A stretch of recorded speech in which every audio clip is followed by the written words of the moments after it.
Bonjour et bienvenue sur Médian TV. Avec l'omniprésence des tablettes, iPhone et autres ordinateurs portables, nous nous inquiétons sur l'avenir de la lecture. Une chose est sûre, le livre en papier est moins présent dans notre vie. Tout au plus orne-t-il encore certaines de nos bibliothèques, dans nos demeures ou dans nos lieux de travail. Mais est-ce que la lecture baisse pour autant? Difficile de le dire, car la lecture en ligne semble désormais être le moyen privilégié de lecture. Plusieurs plateformes offrent leurs services de bibliothèque numérique. C'est le cas de YouScript qui compte déjà 1 million d'abonnés sur le marché africain. YouScript dont nous recevons le PDG Joan Pirlo de Corbion qui est donc dans nos locaux.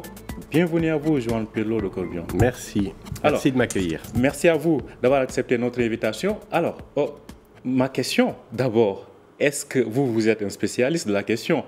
Est-ce qu'on lit autant que dans le passé ou pas?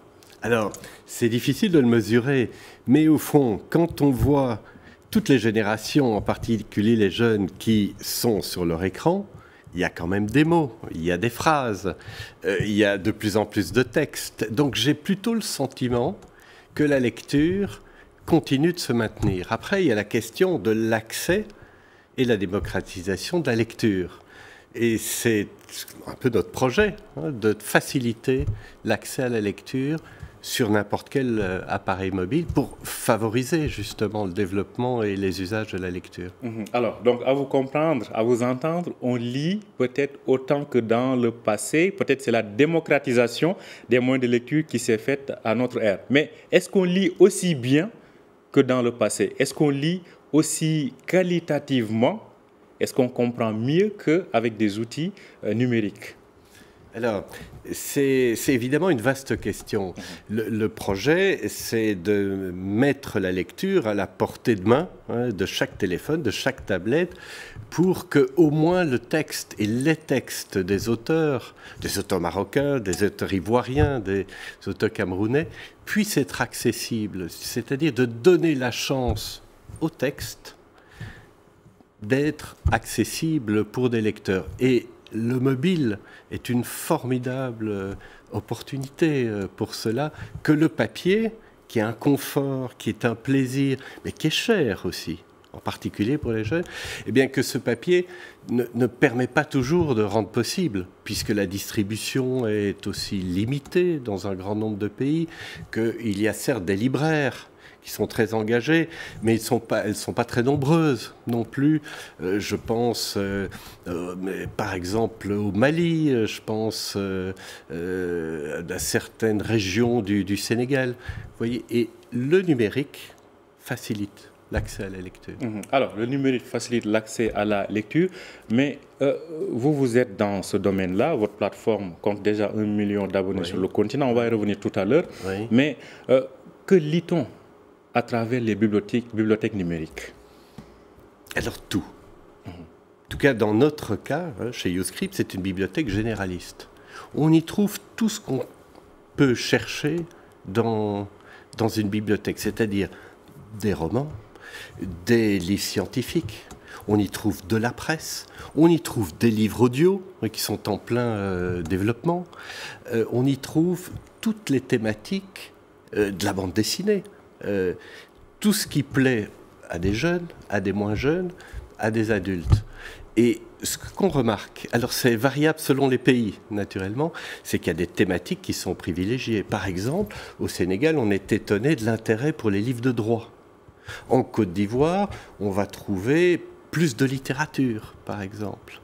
En Tunisie, où on se développe assez bien, on va y trouver beaucoup de livres scientifiques pour étudier, pour réussir les écoles. On a des livres qui traitent des langues, vous voyez, c'est très très varié.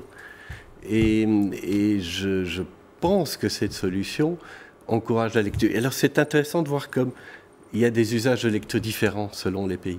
Alors, comme on le voit donc sur ces images, donc on sent qu'il y a un intérêt. On voit la carte de l'Afrique donc avec les différents pays et on sent que la lecture en ligne gagne du terrain. Alors, vous avez tout à l'heure parlé de cette fameuse question de coût. Vous dites que le papier apparemment reste cher. Si on le compare aux plateformes, aux bibliothèques numériques comme la vôtre par exemple, oui. Quelle est aujourd'hui la différence en termes de qualité et rapport qualité-prix? Alors, d'abord le prix. C'est vrai que pour beaucoup de personnes, le livre reste un produit cher. C'est 200 dirhams par exemple, ou 250 dirhams. Ça n'est pas accessible pour tous. Alors que l'offre, par exemple, pour rester concret, de YouScript, c'est 5 dirhams la journée ou 10 dirhams la semaine, par exemple. Vous voyez, on a cette approche de démocratisation. Il y a aussi un autre aspect, c'est qu'il est impossible, dans des réseaux de distribution traditionnels, donc de papier, de rendre disponibles tous les livres qui existent dans le monde francophone. Une très belle offre en langue arabe aussi, ou en langue anglaise, justement. Et c'est aussi une question de disponibilité. On ne trouve pas toujours ce qu'on aimerait avoir pour réussir à l'école ou pour se délasser. Et alors, le papier, l'expérience de lecture sur les mobiles, mais il faut l'essayer. En fait, c'est très agréable. Il faut au moins un smartphone quand même. On n'a pas besoin d'être connecté à Internet non plus chez nous, dans les applications mobiles. Et donc, mais l'expérience est agréable parce que, par exemple, on peut grossir les caractères, on peut mémoriser ses lectures, on peut se faire des bibliothèques pour faciliter la recherche ou retrouver les livres que l'on a aimés. Mais c'est une question de rendre disponible ce qui n'est pas possible de l'être en format papier dans tous les pays. Alors, qui dit cette démocratisation que vous évoquiez tout à l'heure? Alors, moi, je pense à ces villages reculés, que ce soit ici au Maroc ou dans d'autres pays du continent. Dans certains pays, on a encore le problème d'accès à l'électricité. On pense notamment à ces 600 millions d'Africains dont on dit qu'ils n'ont pas encore accès à l'électricité. Quand on parle d'électricité, on n'a pas encore parlé d'Internet. On n'a pas encore parlé de la disponibilité de la connexion et du coût de la connexion qui est cher. Avec tous ces obstacles, comment pensez-vous que la lecture en ligne aujourd'hui peut être qualifiée de moyen de démocratisation de la lecture? Alors, une solution de bibliothèque numérique ne peut pas évidemment tout résoudre. Il faut quand même avoir l'accès à l'électricité, même si on peut stocker dans la mémoire de l'application mobile un livre pour le lire sans avoir besoin d'être connecté à l'Internet. On parie en fait sur l'évolution évidemment du niveau d'électrification dans le continent, qui est en grosse progression. Il y a de très grands efforts qui sont faits pour permettre d'avoir l'électricité à tous. Mais nous, on ne peut pas jouer ce rôle que d'autres industriels et sociétés jouent pour faciliter ce développement. Vous êtes à l'aval, vous venez animer les facilités qu'offre aujourd'hui l'industrialisation et l'électrification. Alors, une autre question. Tout à l'heure, vous avez évoqué, par exemple, le cas du Sénégal où on lit des livres de droit, etc. On peut dire qu'une bibliothèque numérique est peut-être la transformation d'une bibliothèque conventionnelle, en papier. Je ne sais pas si je peux le dire, mais que lisent, vous avez évoqué tout à l'heure quelques points, mais en détail, que lisent les abonnés sur les plateformes numériques d'offres de lecture? Je relève un point, en fait c'est une bibliothèque assez traditionnelle, mais elle était transposée dans le monde numérique. Une bibliothèque, on peut s'y installer, lire tout ce qu'on veut. C'est le cas sur la plateforme YouScript. On peut emprunter dans une bibliothèque. C'est le cas des modèles en streaming. Un streaming, c'est une mise à disposition temporaire de ressources d'auteurs, vous voyez. Et la lecture, on a parlé, vous évoquez le Sénégal, c'est que nous, ce qu'on remarque, c'est que ce qui est le plus lu, c'est ce qui sert pour réussir ses études, pour réussir, que ce soit au lycée, que ce soit dans l'enseignement du pays. Ça, c'est la grande dominante de nos usages de lecture. C'est de lire pour connaître, lire pour s'informer, Il y a beaucoup de titres de presse, y compris des titres de presse locaux, en fait. On fait très attention à bien associer tous les éditeurs de chaque pays pour constituer une bibliothèque qui soit adaptée, évidemment, aux intérêts des populations. Il y a l'apprentissage, la formation professionnelle est aussi une dominante. Beaucoup d'accords avec des entreprises qui offrent l'accès à YouScribe pour pouvoir enrichir son expérience professionnelle.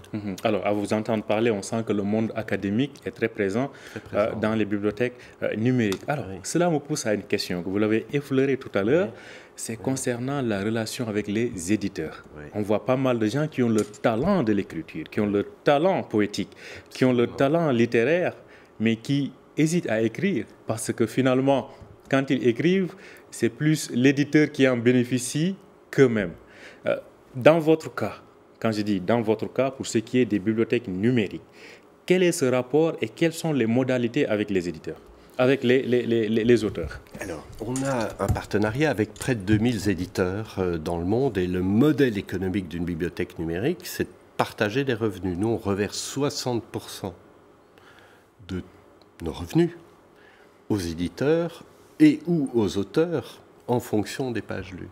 La vision qu'on a, c'est aussi que cette bibliothèque, YouScribe, puisse être participative, que les auteurs qui n'ont pas toujours la chance d'être choisis par des éditeurs, voilà, puissent publier librement, gratuitement sur la plateforme. Un peu comme YouTube. Vous voyez, le nom de YouScribe est assez proche, mais pour l'univers des écrits.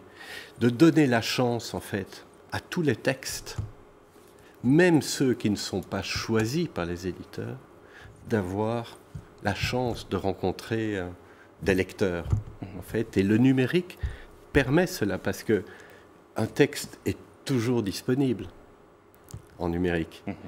C'est une difficulté du papier. C'est qu'on ne peut pas faire des tirages infinis, on ne peut pas les distribuer toujours partout. Et ça, c'est une chance, je pense, pour les auteurs, voilà, d'être lus, et d'ailleurs partout dans le monde. On a beaucoup d'auteurs, ou sénégalais, ou marocains, ou des petits éditeurs, ou des grands d'ailleurs, qui, grâce à cette formule en fait, de bibliothèque numérique, puissent toucher des lecteurs qui sont en France, en Suisse, aux États-Unis, en Australie, partout dans le monde. Donc, comme vous avez donné tout à l'heure l'exemple de YouTube, donc c'est une question que peuvent se poser certains. C'est l'offre de contenu qui est offerte en France, elle est accessible. Au Maroc, elle est la même qu'au Maroc, ou bien vous faites des différenciations dans ce sens-là? Est-ce que le lecteur au Maroc a accès aux mêmes ouvrages que le lecteur français?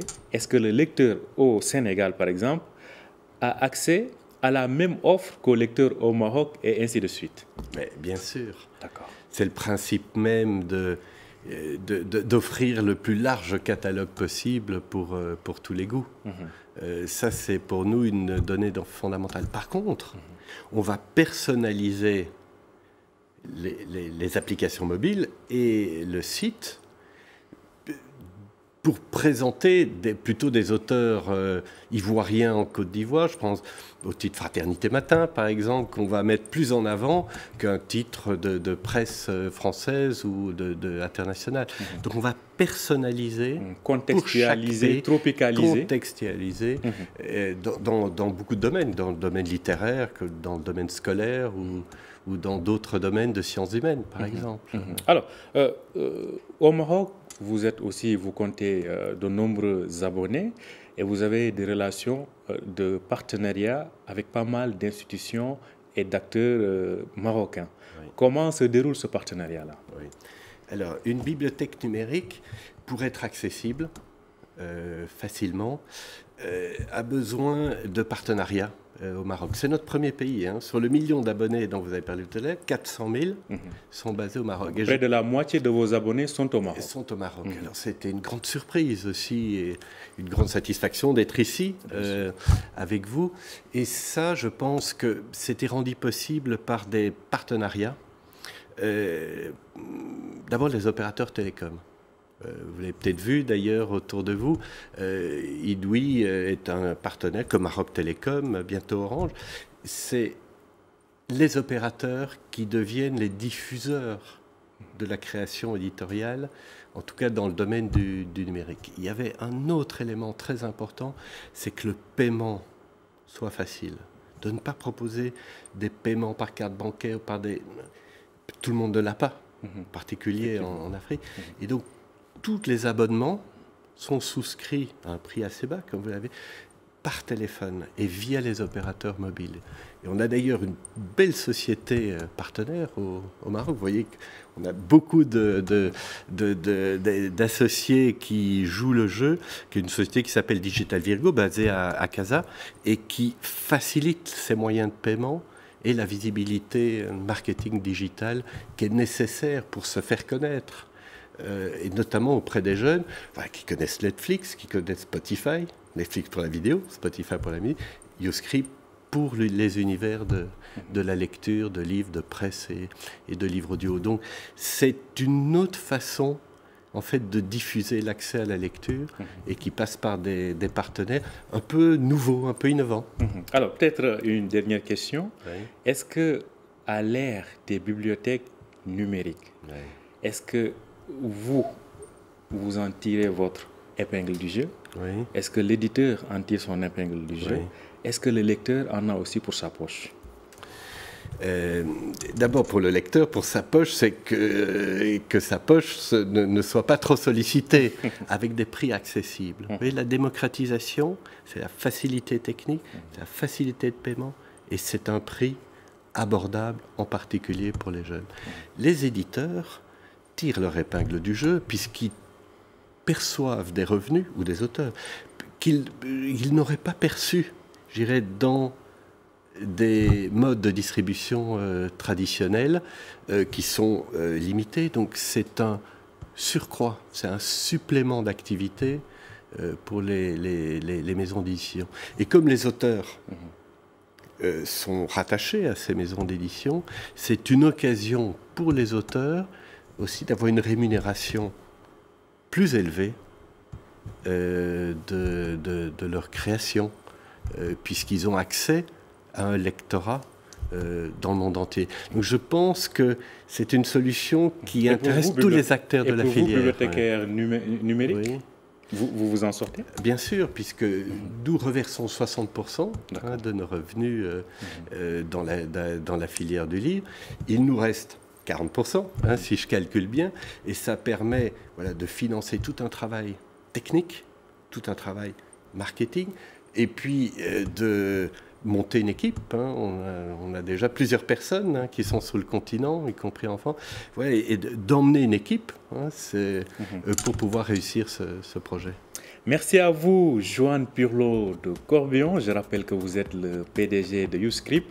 Vous étiez donc de passage dans nos locaux ici au Maroc à l'occasion donc de votre 1 millionième d'abonnés en termes donc de lecture en ligne. Merci d'avoir été avec nous. Merci à vous aussi de nous avoir suivis. Je rappelle que vous pouvez retrouver cet entretien sur notre site www.medianews.com. Bonne journée et bonne suite de programmes sur Médien TV et surtout, continuez à lire.